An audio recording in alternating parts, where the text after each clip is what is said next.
Senator Granholm, welcome to you. You know, your department is responsible for so many critical programs across the country and in my home state of Washington, but I want to focus my questions on one today, and that is the Hanford site.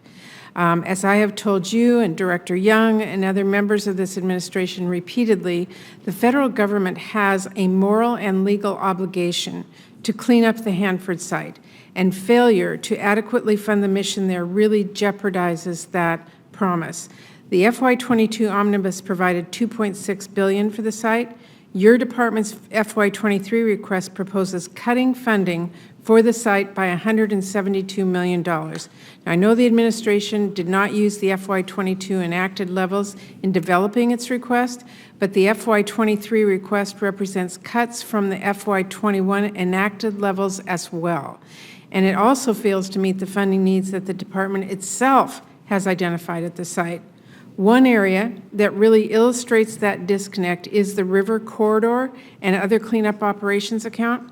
The department's 2022 Hanford Life Cycle Report projected that this account needed $261.5 million to keep pace with the tri-party agreement's milestones. But your FY23 budget only requests $135 million for that account. Do you believe that request is adequate? I look forward to working with you on this. I know that we need to fund the commitments.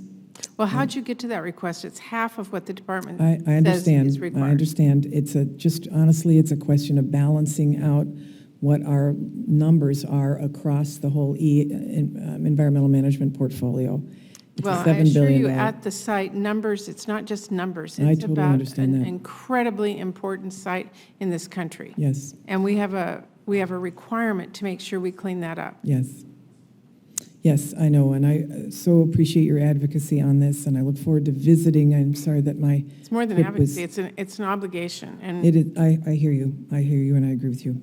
okay, well, let me ask you about Building 324, because cleanup of that site is extremely important to the Hanford communities. FY23 was supposed to fund the infrastructure needed to start cleanup beneath that building. Your request would not support that work. Does FY23 request just kick the can down the road on cleanup of Building 324? We will maintain Building 324, and that should be included in the next budget.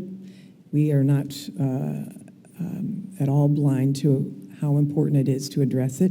It should be safe for this year. It will be maintained and safeguarded.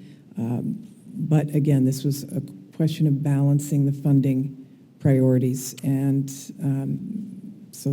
Well, the high-level waste facility is only at the beginning of its significant lifestyle costs. In FY23, the Office of River Protection is slated to get ready for the resumption of construction at that facility. Now, according to the department's estimates, the facility's funding requirements are going to double between 23 and 24 and continue to grow throughout the rest of this decade. Does your FY23 request adequately support the facility's coming funding needs? we believe this is a good budget. We believe this will make sure that the site is safe and we continue to do work on it. However, we acknowledge that there are differing equities and points of view, and we look forward to working with you on it. Okay, well, explain to us why the department proposes major increases for nuclear weapons and naval reactors, but cuts cleanup sites like Hanford. Again, this is a question of balancing equities across all of the portfolio at DOE. We believe Hanford is extremely important. It is the largest cleanup site that we have. We have other cleanup sites, as you know, across. We want to make sure that we do right by the whole of the budget, and so it is a balance. Well, Madam Secretary, Madam Chairwoman, FY24 is going to be really critical for this site, and I'm really disappointed by this year's request. We've got to do better than this. I understand.